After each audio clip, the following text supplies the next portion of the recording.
Good morning, students. I hope you have done all the valencies that are given in the first PDF. Now you will start your chapter number 1. The name of the chapter is Chemical Reaction and Equation. For this chapter, I hope you have done in 9th class, that is chemical changes and physical changes. You know the difference between chemical changes and physical changes.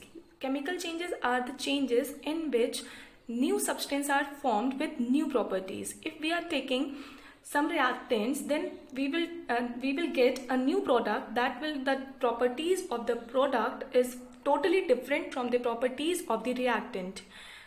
This process is called a chemical reaction. Okay, chemical reaction. Chemical reaction is the process in which new substance with new properties are formed. New substance with new properties. We can take some common examples like making curd from milk, making paneer from milk, and ripening of fruits. These are some examples of chemical reaction. Some characteristics of chemical reaction are there, like during chemical reaction, rearrangement of atoms takes place. Some rearrangement of atoms takes place in a chemical reaction. The properties of product will be totally different with the properties of reactant. If we are taking the example of milk converted into the curd, then we can see the properties of curd is totally different from the properties of milk. Like milk is a liquid and curd is a semi-solid. During a chemical reaction, new chemical bond will form and old chemical bond will break. In a chemical reaction, always some atoms takes place in the reaction. So new chemical bond always formed and old chemical bond is breaked. In a chemical reaction, mass and energy changes will take place. Some mass and some energy will change after the reaction. Okay. Now, some examples like cooking of food, rusting of iron, converting a milk into curd, converting milk into paneer. We can take a simple example also. If we cut an apple, then if leave it for some time, then we can see that there is a layer of reddish layer of on the top of the apple. Like there are some points for to understand a chemical reaction, like reactants and products. What is the reactant? The substance which take part in a chemical reaction is called reactant. Like in a reaction of milk converted into curd, milk is a reactant. If we will convert into paneer, then use as a result of the chemical reaction is called product. After the reaction, we will get the thing that is called product. Like we will get the paneer is called product. We can see here we have an example. The example is magnesium is reacted with oxygen and converted into magnesium oxide. The reactant and product. Here two reactants are there. The magnesium and oxygen and magnesium oxide will form. The reactant and product will be like one or two or more. Okay. How we can find out that chemical reaction is conducting or not. So characteristics of chemical reaction, some of the characteristics like evolution of gas, formation of precipitate, change in color, change in temperature, and change in state. If these things are happened in a chemical reaction, then we can say chemical reaction are conducting. Okay, now first point is evolution of gas. Some chemical reactions are characterized by evolution of gas. Like the example is when zinc react with hydrochloric acid. If we are taking zinc in a test tube and we are taking dilute hydrochloric acid with the with zinc granules, then it evolved hydrogen gas.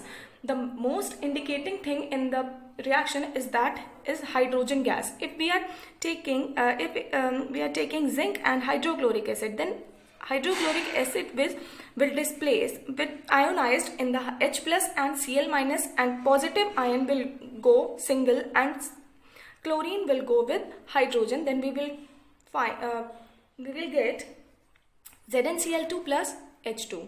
I hope you understand. Here is a diagram. You can see here we are taking here zinc granules and pour some hydrochloric acid, then we will get hydrogen gas here.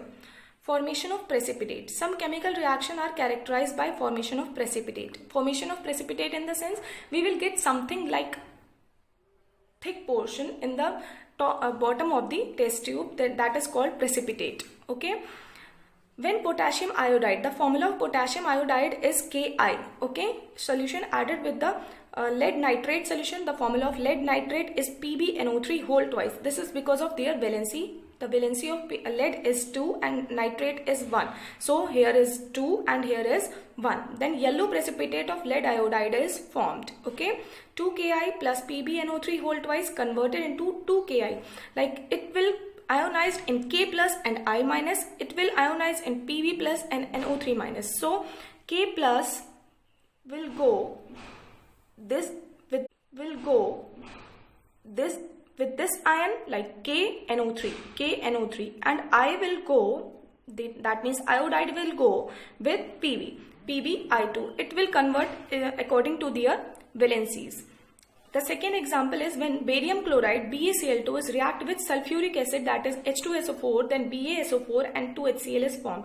Here yellow precipitate is formed and here white precipitate will form. Okay, I hope you understand the things. Here is the characteristics table, like change in state, change in color, evolution of gas, change in temperature, formation of precipitate, and some examples are written over there. You can see them. Okay, the next one is change in color. When sulfur dioxide gas passes through the potassium dichromate solution, then it changes color from orange to green. Here are many examples in chemistry. You can see some, we will add two things and the color will change. Okay, the next one is change in temperature. When quicklime, that is called calcium oxide, react with water to form slake lime, that is calcium hydroxide. Quicklime is a type of a form of chalk we are using in the classroom. It releases a lot of heat. Okay, CaO plus H2O, CaOH whole twice, and heat will rise in temperature. Then that means heat will release here. Okay, calcium oxide, the common name is quicklime, and the calcium hydroxide, the common name is slake lime. Change in state, solid wax on heating changes into gas. This is the best example for this. If we are heat the wax, then it will convert into